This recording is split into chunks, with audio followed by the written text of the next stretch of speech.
This webinar is supported by, with English pronunciations, German Alpine Road, Bavarian Castles, Gardens and Lake Administration, Bayreuth Marketing and Tourism, CTZ Nürnberg, Füssen Tourism and Marketing, Adolstadt Füssen, Garpar Tourism, Lindau Congress and Tourism, Munich Tourism, Regensburg, Rothenburg Tourism Services.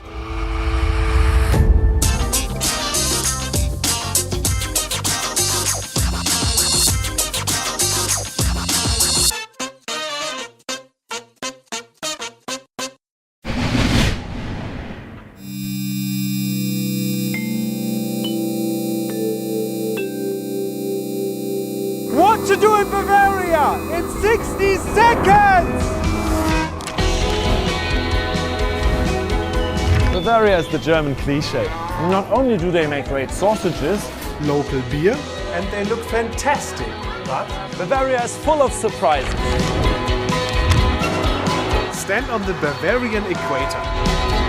Get blown away by the residences of emperors and Mickey Mouse. That's the original, get it? Take a walk through the most picturesque towns. And venture out into the wild. Climb mighty rocks.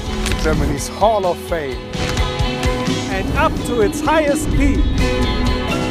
Get entertained. Dance, puppet. And then go on a romantic drive. Have a very special schnitzel. Tasty wine. Relax on the water. And get active. Visit the Olympic Stadium. Hike under the Bavarian sky and take in the mountain views. Because sometimes you just want to go for the cliché.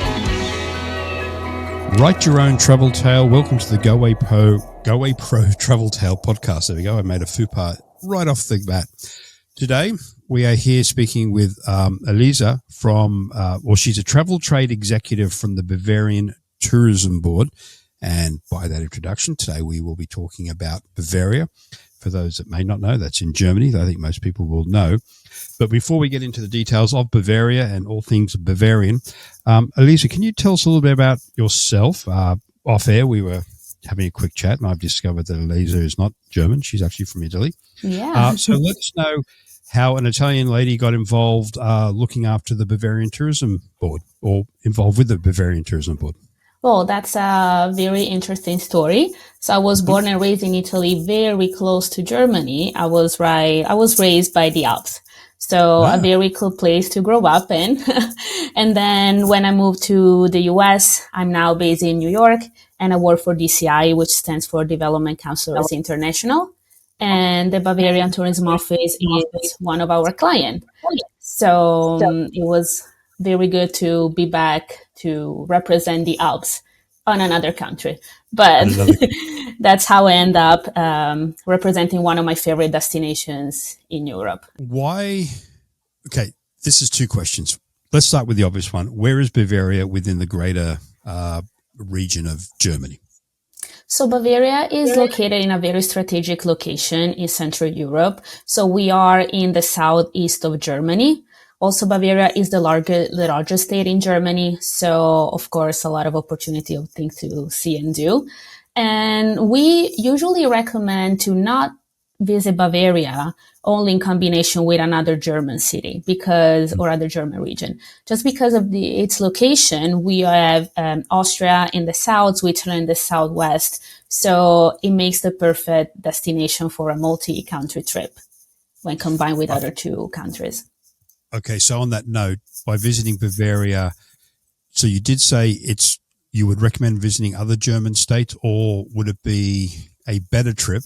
Like, that'd all be good trips, of course, but you're suggesting that you look at another country versus another state within Germany to combine. So as you said, Switzerland or Austria is your recommendation. It really depends from the interest and for the main purpose of traveling. If it's in winter, for example, and you're looking for a Alps or ski trip, then definitely I would recommend combining Bavaria with Switzerland or Austria. Or if it's more like a summer trip for cultural or historic preference, then I think it's worth combining with other city or states in Germany for sure. Okay, so most countries have a tourist board representing themselves, which I know Germany has a German tourist board as well.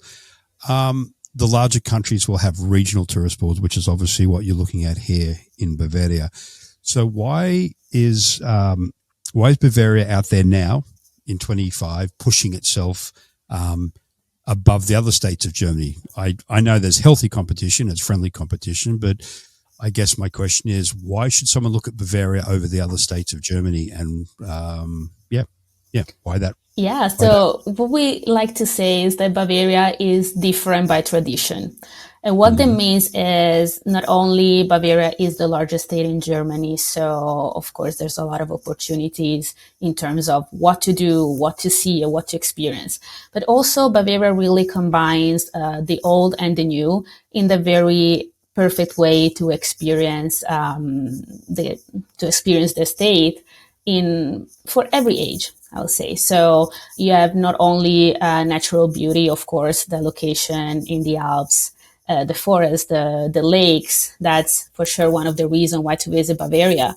But the history and the heritage, so I'm thinking about medieval towns like Rothenburg, for example, which I'm sure we'll talk about later, or other historic landmarks really blend in with the culture of Bavaria. So Bavaria really is synonymous with tradition, thinking about the beer halls or the tradition of the yodeling. And really Bavaria offers different diverse experiences. So if you're seeking luxury, or if you're seeking adventure, or just a connection to the tradition, Bavaria really offers something for everyone, for every age, and it's a destination like nothing else in Germany. So from a historical point of view, I have a general understanding of Germany's past history. Was Bavaria an independent region pre the unification of Germany? Do you know that? Yes, it was. Okay. And I think historically, it's known because of much of the history that's taken place there. Again, a lot of it is more recent World War II, and we do have a lot of World War II busts out there as well. So what would be some of the historic sites that someone would know, or if you tell us now, they go, oh, right, I didn't know that was in Bavaria, so that people would like to go and see? Yeah. So for very early history, like medieval history, I have to admit I'm very bad with it. So visiting Bavaria, even if I've been there many times, visiting Bavaria if you want to learn more about medieval history is the perfect place. But thinking about World War II, for example, Nuremberg or Munich are the two main cities, of course, to visit. Okay. But Nuremberg also has not only, of course, its fame. It relates to World War II, but Nuremberg, especially Old Town, really conserve and is maintaining the medieval fashion in its building, in its streets. So definitely worth visiting for both sides of history. Again, as we've just discussed there, albeit very, very briefly, we have the ancient history going back to medieval with lots of, with lots of fairy tale castles and the king and King Ludwig II was the star of Bavaria. So you'll see a lot of him around the whole region. Wonderful. And then you have the more modern history, primarily World War II. Most people would know the names of Nuremberg and, of course, Munich as well. So the two big cities you just mentioned being Nuremberg and Munich, if someone's flying in with a focus on Bavaria into Germany, how would they get to the region of Bavaria, or what's the easiest way to get there? The easiest way from the entire North America is definitely flying into Munich International Airport. So not only Munich is a very strategic airport in Central Europe because it connects to pretty much everywhere in Europe, but also is the first 5-star airport. It's really one of Europe's top airports. It's what we like to say is that you can easily spend 48 hours in the airport and don't realize that you are in an airport. Like Munich Airport, it has its own brewery. So you can, if the first brewery you want to visit can be at the airport. There's mini golf and of course, different hotels. But that's not our main purpose, right? We want travelers to get out of the airport. So flying into Munich for sure will be the best. If for travelers that are already in Europe, I would recommend Munich Airport or Nuremberg Airport. Of course, for international travelers that can now fly into Munich, Frankfurt is also another option. And then it's very well connected by train. So the whole state, as the rest of Germany, is very well connected by train. So you will find a lot of train connection to every other city, major cities, and not only in Germany, but also with the rest of Europe. Right. So back to our original conversation about combining a couple of different countries, and the ones you pointed out, because the Alps are involved, would be Switzerland and Austria. But of course, France is next door. You have Eastern Europe coming from the other way. But your recommendation, other than the international flights in, you could obviously fly regionally as well, from London into Munich or Nuremberg. But if you're on the continent of Europe, trains are probably, from what you're saying, Elisa, as well as what Goway would recommend, would be the way to go. They're quick, fast, convenient, and generally affordable as well. If someone is traveling into Bavaria, do they need, Bavaria / Germany, do they need a visa as a US or Canadian citizen? As US or Canadian citizen, for stays up to 90 days, you do not need a visa as of now. We're going to have a little change in May 2025 like Germany, as all other countries in the Schengen area, are going to introduce this electronic authorization for travel, which is called ETIAS, which stands for European Travel Information Authorization System. I think I got the words right. So this will be needed, and it's going to be valid for 90 days. Stays for up to 90 days in 180 days time. Okay. We'll have a cost of €7, so around $10. Definitely easy to do. Everything online. Yeah, exactly. From memory, it's an application that's done online. As Elisa just said, it's about €7, $10 Canadian US. Yes. And it gives you permission to travel through the Schengen. We won't get into the Schengen, but it basically means, for the most part, all of continental Europe, including Iceland as well. So it's just basically, it's not a visa, but it's like if you travel to Australia, you need to get their ETA, which is electronic travel authorization. So it's the same. It's the same concept.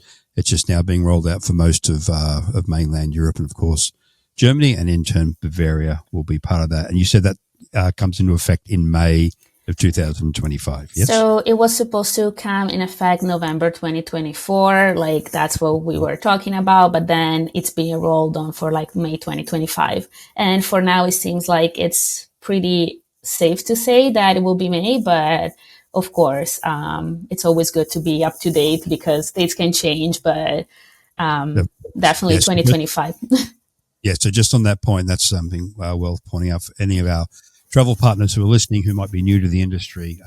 One, this is coming in, but as Elisa said, it was supposed to come in last year. I think even the year before that. I remember doing I did a video on it, I think 18 months ago, and then it got postponed. So as always with any visa or any travel authorization, always check closer to the time of departure. Your Goway representative will obviously have the latest information, but we always suggest that our travel partners also do a double check and ask their clients to do a triple check to make sure everyone is covered.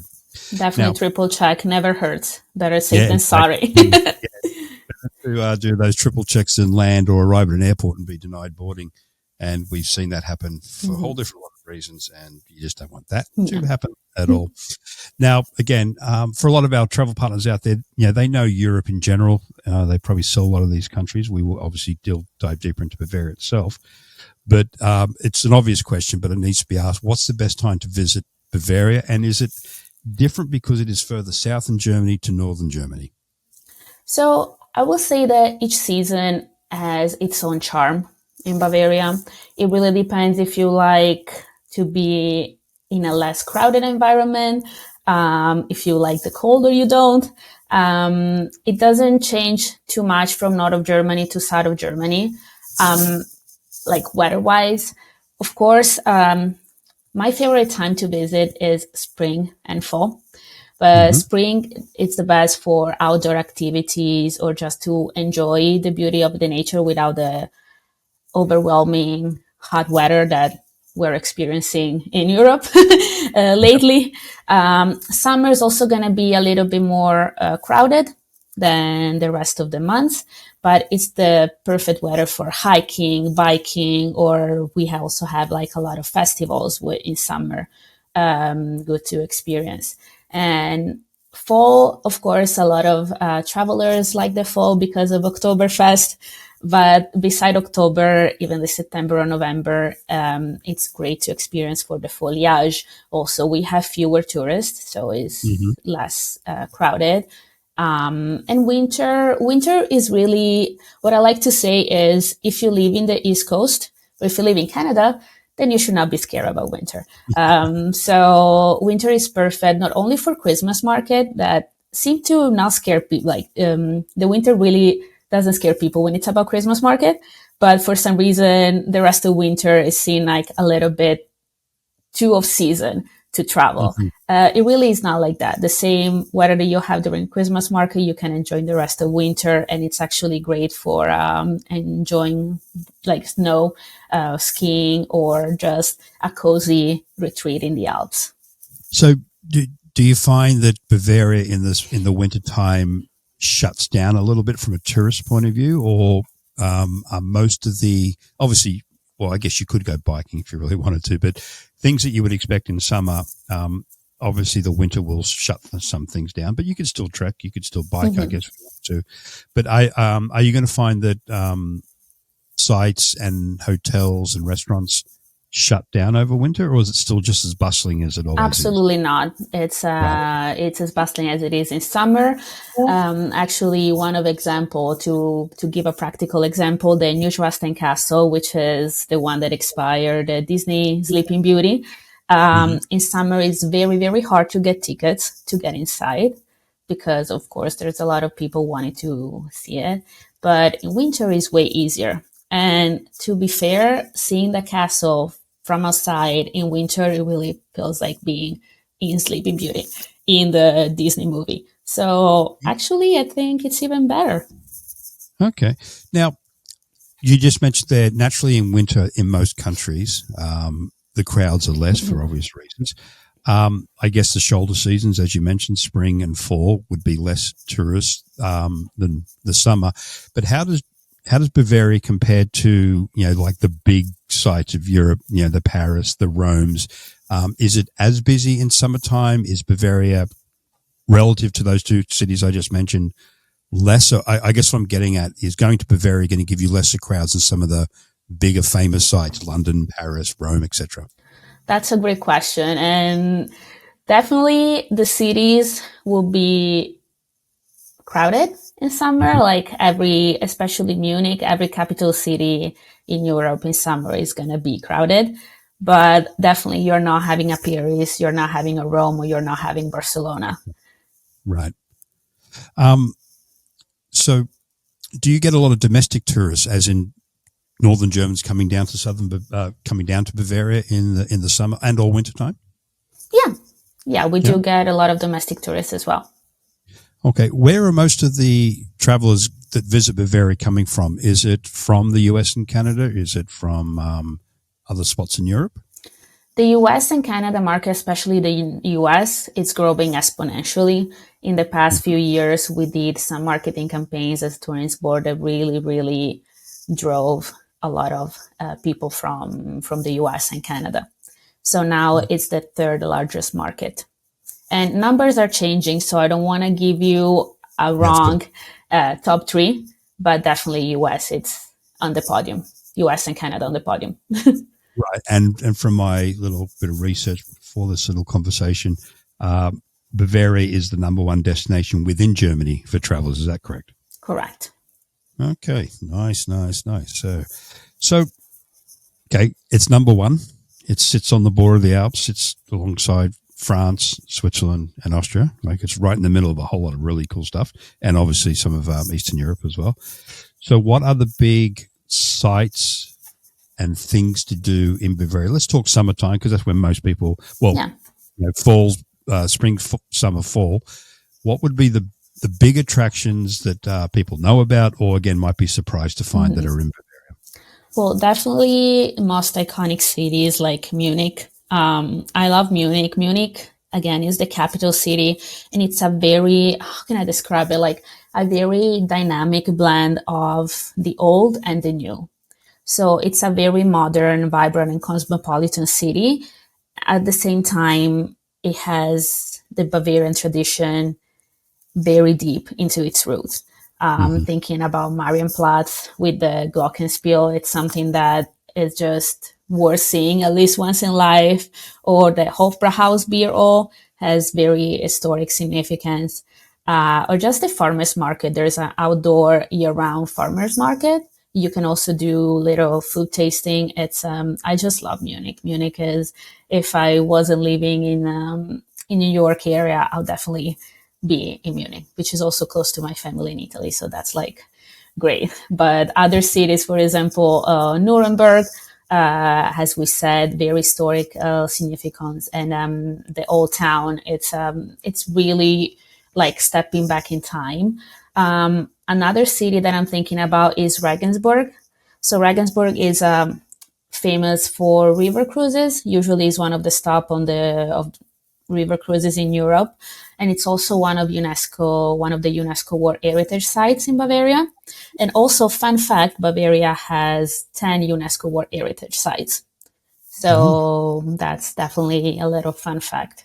Not only cities, of course, since we have a lot of history and culture, the castle and the palaces is like stepping back in a time of kings and knights and princes. Of course, as I mentioned, the Neuschwanstein Castle is the most famous one. But we also have Chiemsee Palace, for example. It's called the Bavarian Versailles because Ludwig II, the king, decided to recreate a little bit of Versailles in Bavaria. So it's this palace on an island in a lake. You can get there only by boat. So it makes for a very nice half-day trip if you are in the area.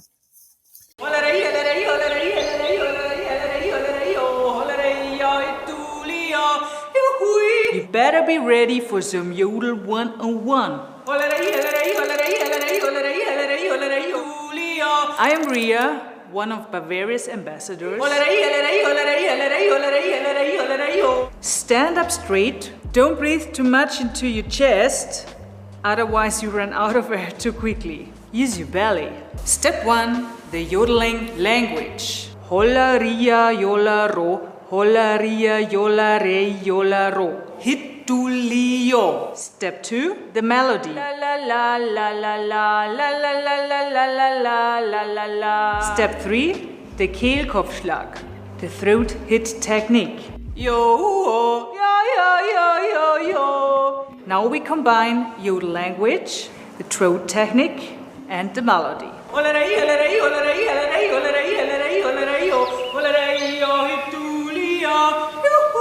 Okay, so you did. I was going to ask you about river cruises, and you answered that question. So a lot of the traditional river cruises run through Bavaria.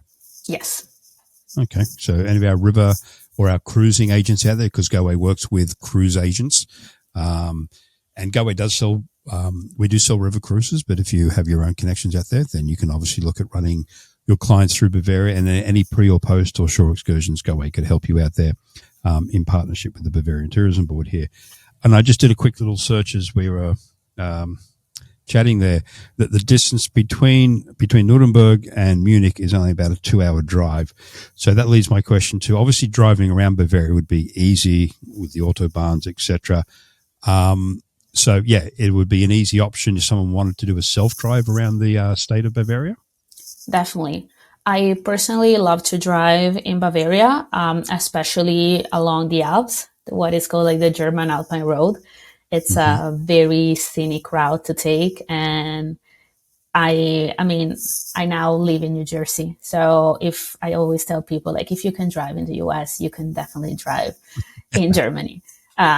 People respect the rules. It's great. And no, really self-driven tours are I think, a very great option, especially for families. Even if train are a cheap option, if you are a big family, it can get expensive very quickly, and you have to combine your family routine with the time of train. So just driving could be the best option for some of our travelers, for sure.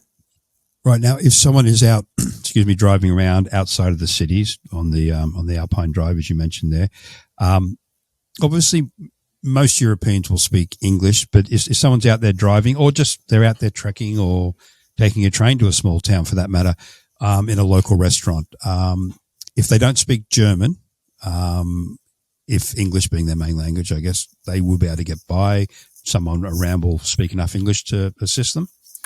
Absolutely. So Germany is great with dealing with English-speaking people. They understand that German is not an easy language and not like anyone can know. But I recommend learning, even just for the fun of it, to learn some basics, some staples of the German language. But definitely English is well spoken, and I've never had any trouble understand anything or make myself understand. And I would guess, being so close to Italy, that there might be people who speak some Italian as well, because we do have a lot of Italian generation travelers here as well, particularly in Canada. Yeah. Yep. There really is. Yeah.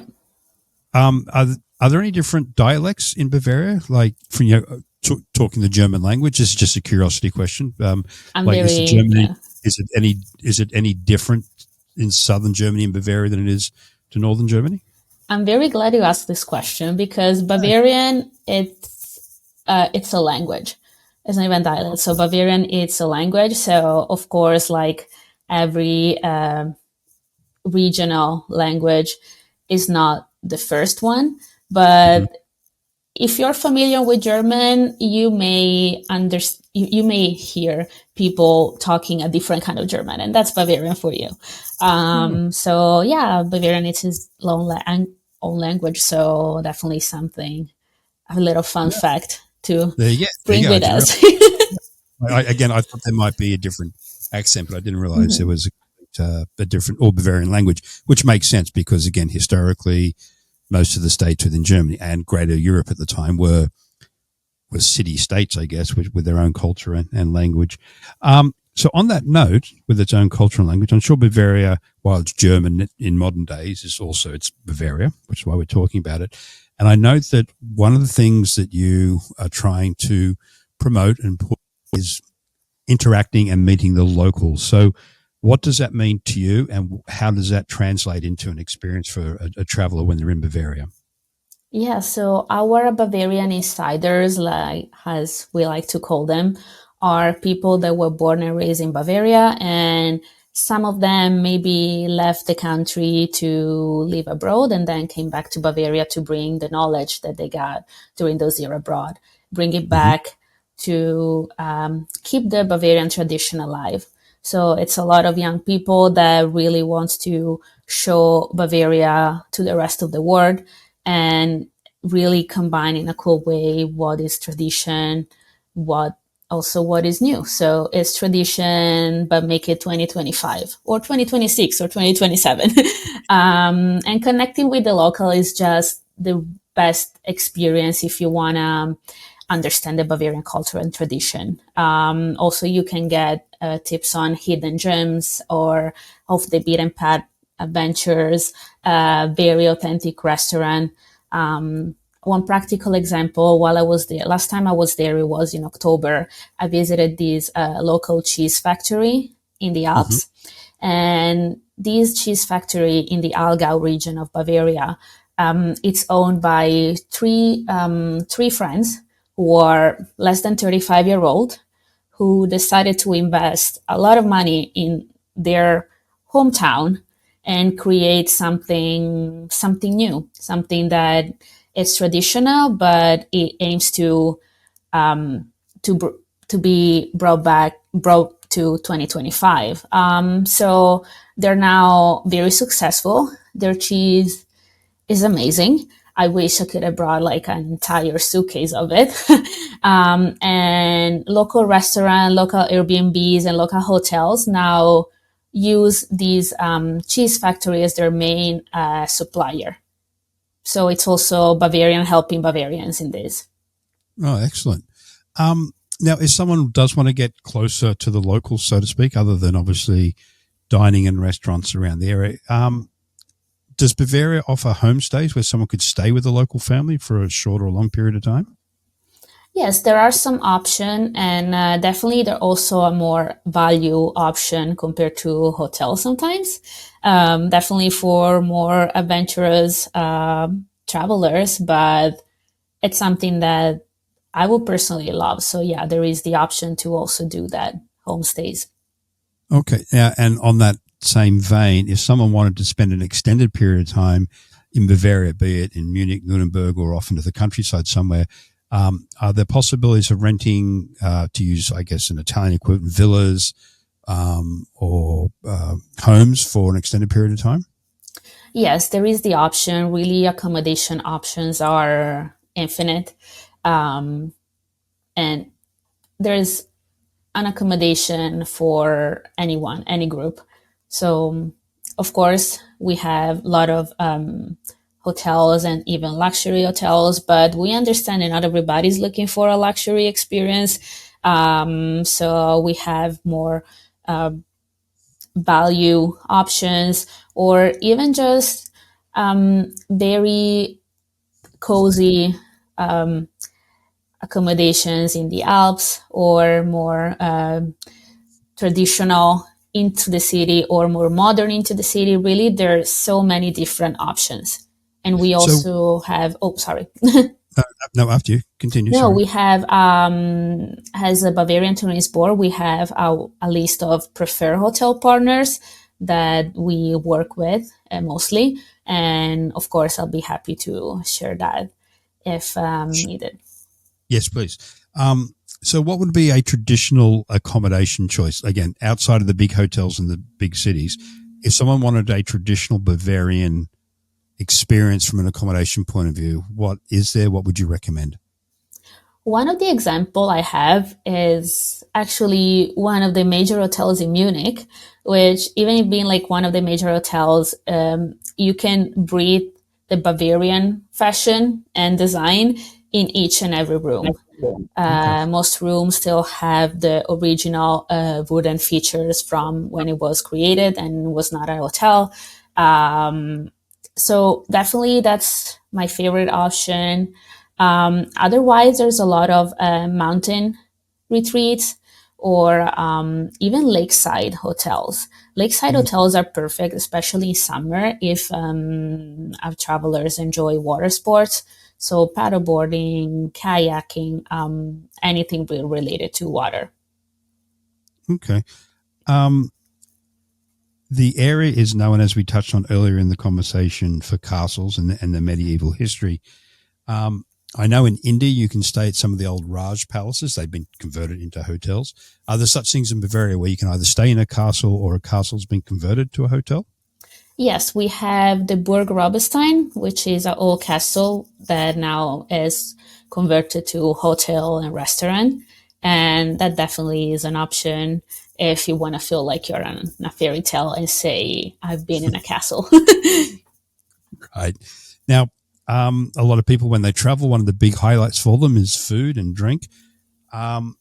Is Bavaria any different in its food and wine or alcoholic offerings than other parts of Germany? Are there anything that is particular or specific to the Bavarian region when it comes to food or drink? For a good Weißwurst breakfast, you obviously need Weißwurst. You cook Weißwurst in water, but don't boil them, otherwise they might burst open. Just don't do it. Never ever eat Weißwurst with ketchup or yellow mustard. That's an absolute no-go.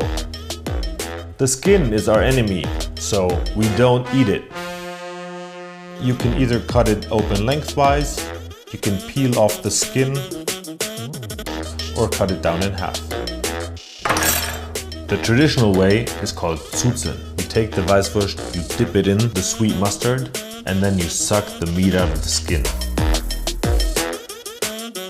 Mahlzeit. Of course, beer is as famous in Bavaria as it is for the rest of Germany.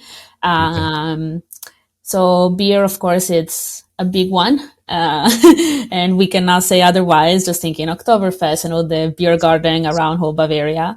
But also wine. Wine is, especially in the Franconia region, it's very different from the rest of Germany and the rest of the world as well. So it's a very hard to find wine in the US and in Canada. And the reason why is because most producers are local producers who are keeping production not only small, but also organic. So no sulfates, no hangover wine. So it cannot be imported into North America, especially like I don't know about Canada, but I know that like in the US, if you want to import wines, you need to add sulfates for preservation reason. And some producers really don't want to do that because that will alter the taste of the wine. So it's special because you can only have it there. Oh, interesting. Okay, now on the subject of Oktoberfest, I would assume that if anyone wants to visit anywhere in Germany, but obviously Bavaria and around somewhere like Munich, that they should be booking their accommodation well ahead, because I think it's well known that it's crazy busy at Oktoberfest. Definitely book accommodation far ahead. But also, of course, the Munich Oktoberfest is a must-see. But we understand that not everybody may like to be in that sort of like crowded and environment. So we do not only have the Munich Oktoberfest. There is so many beer festivals in whole Bavaria, and some option, even like small town and small villages have their own beer festivals. So that could be a good option if you don't want to be in a crowd, and sometimes have an even more authentic experience.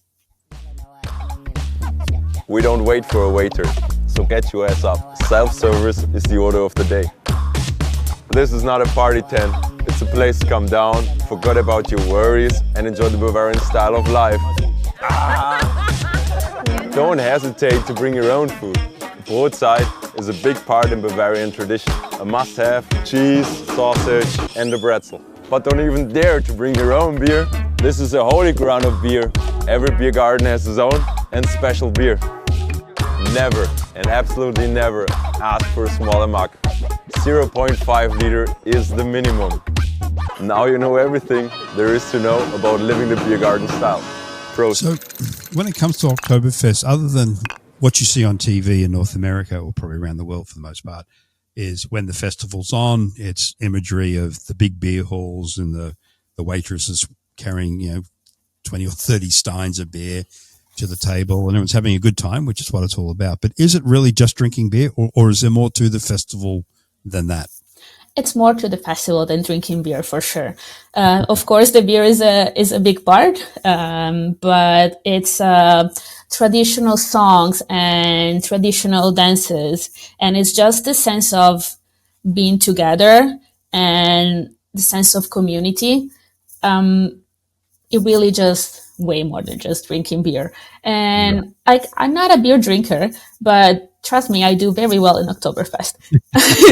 I love food, and, food, Bavaria, as we said, it's, there's a lot of options, like the bratwurst or the Käsespätzle, which are my favorite. And actually it's lunchtime now, so I'm kind of craving it.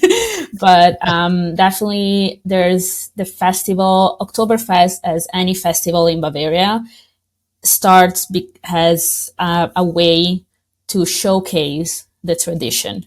So that's definitely the air that you will breathe during Oktoberfest and all. Now, another thing that's made famous by Oktoberfest, or by Bavarian history as well, is the lederhosen and the dress. Now, is that Bavarian? Is that more the Alps? Is it both of the above? Is it only worn at festivals? Is it a common dress? Can you comment on that at all? Yeah, it's a Bavarian style, true Bavarian fashion, and actually every town in Bavaria has its own style. So what you will see in Munich will be different than to the north of Bavaria. men and women equally, and it's not only worn during festival or during like celebrations. Not at all. It's fashion is a different kind of fashion, of course, but all Bavarians are very proud, and definitely there's I'm thinking about when I was in October in Garmisch-Partenkirchen, which is this little town in the foot of the Alps. They have many stores that sell traditional clothing, and it's traditional clothing that you could wear on an everyday basis because they have the Bavarian fashion, but again, make it 2025. Bavaria's ambassadors. Tracht in Bavaria is very individual and diverse. It's influenced by the fashion and also depends on the region. The men usually wear a Lederhosen, a Trachtenanzug, or sometimes a Stresemannhose with suspenders. And the ladies, they wear normally a dirndl or a bodice with a skirt. You can wear lederhosen with a wide variety of straps, a small hunting knife, or a charivari for jewelry. And the Haferlschuhe complete the outfit. One more thing, where do you tie your bow? Traditionally, every placement has a meaning. For the singles out there, you wear it on the left side of your dirndl. The taken and married ones wear the bow on the right. And the back is for widows, waitresses, and anyone who doesn't want to share their status. Bavaria in particular, through TV and film, represents some of the most stunning Alps scenery anywhere in the world. And, obviously we're talking Switzerland and Austria, which are also stunning, but definitely Bavaria has some amazing scenery. So you've already mentioned just in conversation, so outdoor activities, even in wintertime, but again, primarily spring, summer and fall. There's lots of adventure activities to do, I would assume, in and around Bavaria. Yes, definitely. Bavaria is very bike friendly. So cycling tours are very popular. Hiking and climbing for every level of experience. Very family friendly, even when it relates to outdoor experiences. There's many different hikes that you can do if you're an experienced hiker, but also if you want like a casual stroll in the mountains. So that definitely is one of Bavaria's proud. Like there's something for everybody, and a lot of outdoor experiences that you can take advantage of. Right, I'm probably going to pronounce this incorrectly, but Zugspitze, I believe, is also Germany's highest peak within the Bavarian region. Correct. So Zugspitze is the highest peak in Germany, and it's very close to Garmisch-Partenkirchen. And you can go up by, now I forgot the name, the little cabin thing, like the little, cable car. And if you want to go down another way, there's a little train that goes into the mountains. So you can actually get to the peak. You can get to the peak and you can see the Alps from above. It's really breathtaking. And fun fact is when you are on Zugspitze, you can actually walk to Austria, meaning there's two different terraces. There's a bridge, a covered bridge between the two. So in 10, 15 steps, you can be in another country. Wow. That's the cool thing about Europe. As an Australian in a big country, now living in Canada and the US is equally as big, it always is amazing. As you said, like the drive from Nuremberg to Munich is only 2 hours. You can quickly cross a border at the highest peak in Germany. So that's on a good day, you can see 3 countries in once from Zugspitze. You can see Germany, Austria, and Italy peaks. Okay, now we touched on accommodation types, everything from the traditional to the standard hotels to castles being converted to hotels, etc. And you did mention there's again, as you would expect in Europe, there's a full range of accommodations. But are there any luxury experiences from an accommodation point of view, or even from an experiential point of view, that you would like to point out to us? Yeah, I really like this question because sometimes, especially in the past, when you think about luxury, you really just think about what you can have in a five-star property. So, of course, we have different five-star accommodation all over Bavaria, but I like to focus more on what is the real luxury of the experience. So, for example, we partner with Alpine Air, which is a private airplane company, which will take you for a private airplane ride above the Alps and the Bavaria Valley. And that's what I would call luxury because it's something that really you can have anywhere else. Or private food tasting tours, anything like wellness, spas by the foot of the Alps or on a spa retreats on a lake. That's the kind of luxury that we're really proud of. Excellent. One thing I didn't ask, jumping around a bit here, again, it's probably an obvious question, obvious answer, but let's ask it. What's the currency that people would use in Bavaria? The euro. The euro, okay. Again, a pretty obvious one, but got to be asked. And I would assume, again, being, Europe, credit cards, debit cards, ATMs are all around and some. I would assume I was in Iceland many years ago and Scandinavia, and they were heading towards consciously and just by habit being a cashless society. Is Bavaria much like that in that, basic credit card would be the main form of paying for items, etc.? Definitely, yes. But I always recommend having some pocket money, some cash with you, especially if you're really into more local experiences, local tours. You may want to have some cash handy to make things easier for you and the host. Okay, that's a good tip. So everyone just keep some, or advise your clients to keep a pocket full of change in case you find that remote little village with a really cool thing you want to buy or eat, as the case may be.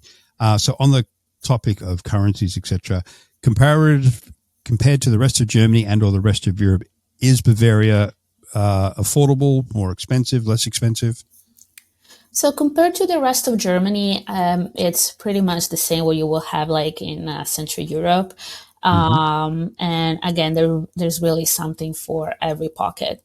Of course, if you want to do more private experiences, then they will be more expensive. But again, a range of accommodation and also a range of dining options. So you can dine at a Michelin star restaurant if you like to, but you can also very easily get into the local restaurant and pay like a local. Right, yeah, and that's pretty standard for most countries. If you want to eat in restaurants which cater to tourists, therefore, serving up local delicacies as well as what might be expected back home, Western food, for want of a better term, you'll and probably beer. pay a bit more. And beer is cheaper. So that's a good one. But again, if you want to eat local, eat off the streets, literally, and or in local restaurants, then as anywhere in the world, that will definitely be a cheaper option for you. If someone is planning a trip to Germany, I know your role is to push Bavaria, obviously, but in the greater scheme of things, a German itinerary, how much time should they dedicate to Bavaria within seeing all of Germany? Ooh, that's a tricky question. Of course, we want our travelers to spend the most time in Bavaria, but just for how Bavaria is, it really requires at least a full week to see half of it.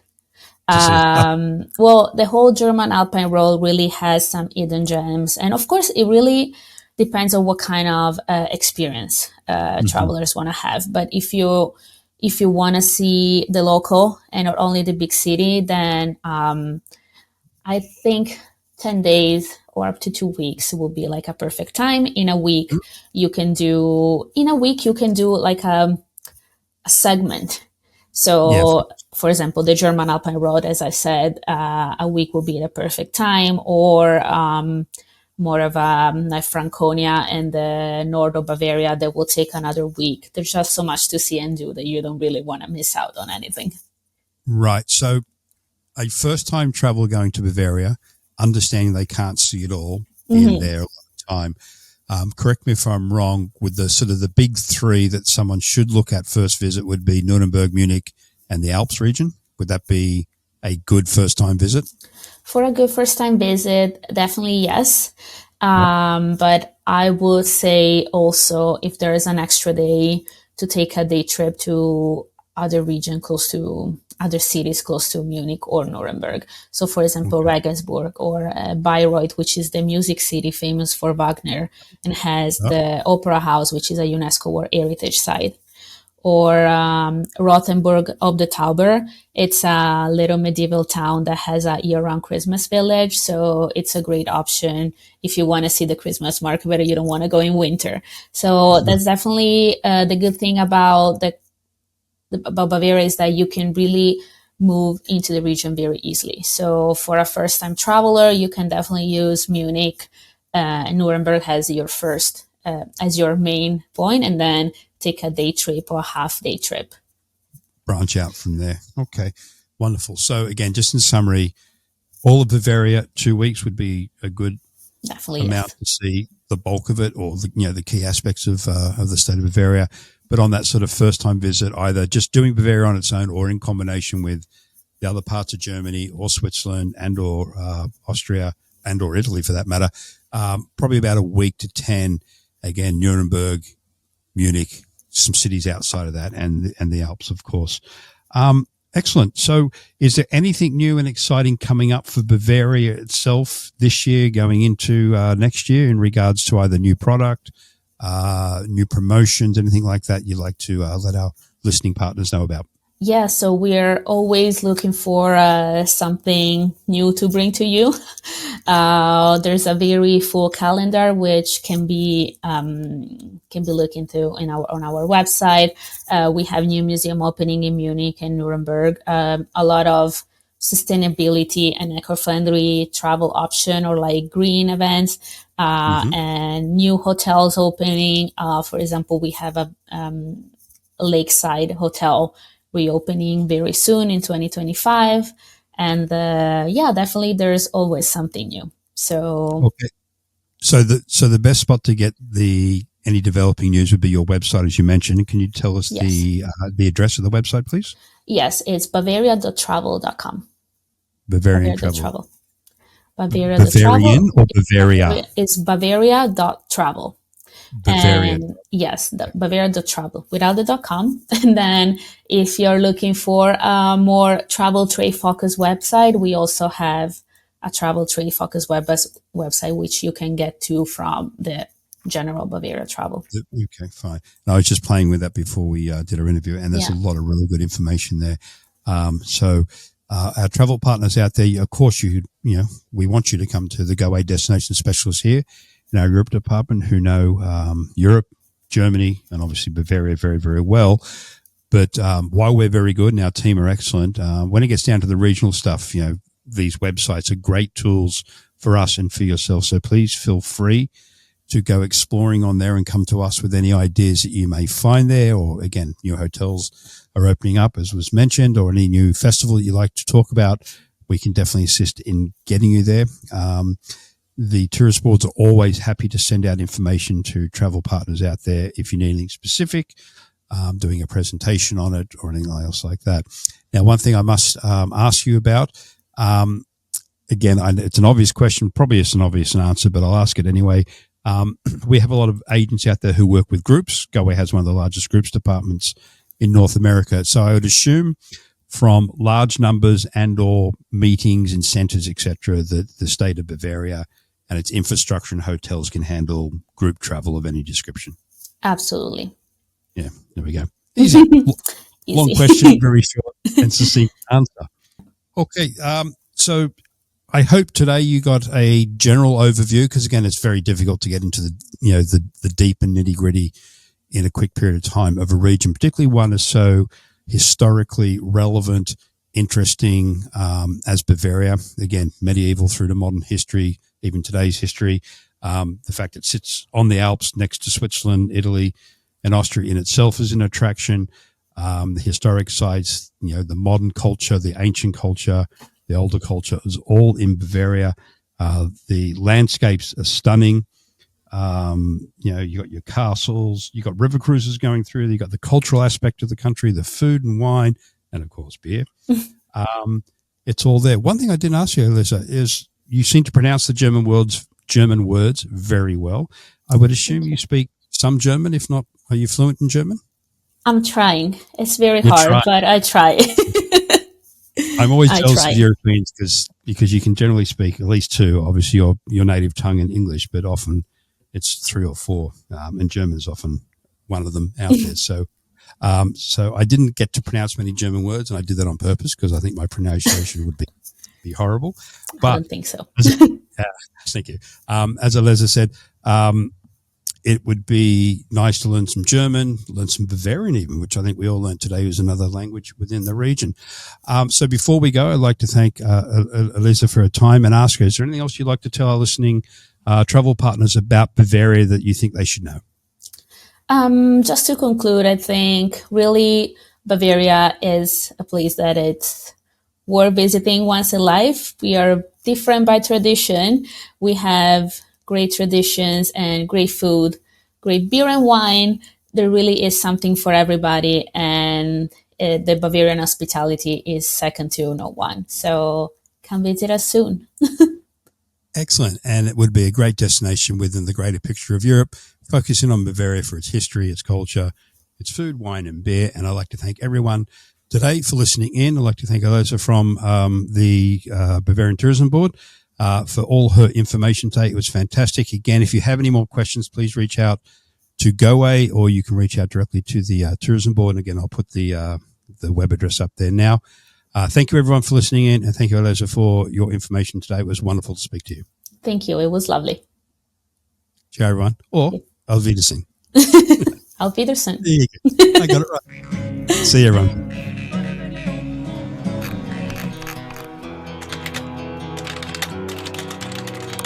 Is your city that beautiful?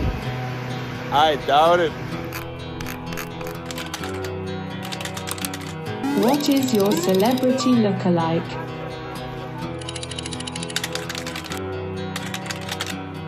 Tell me you're in Bavaria without telling me you're in Bavaria.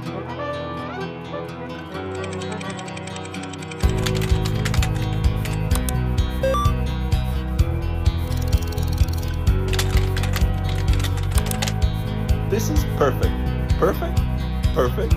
Perfect.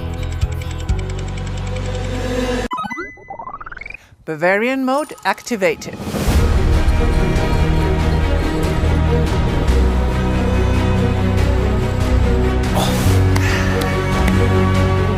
That's better. Get the whole picture. And widen your view.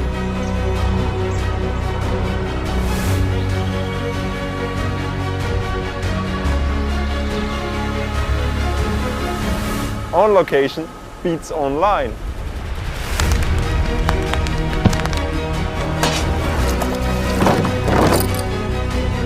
You gotta visit to believe it.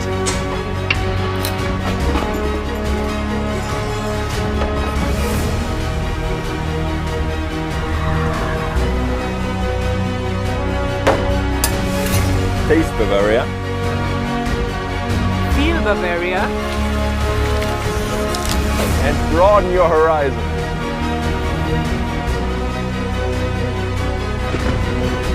This is a work of art.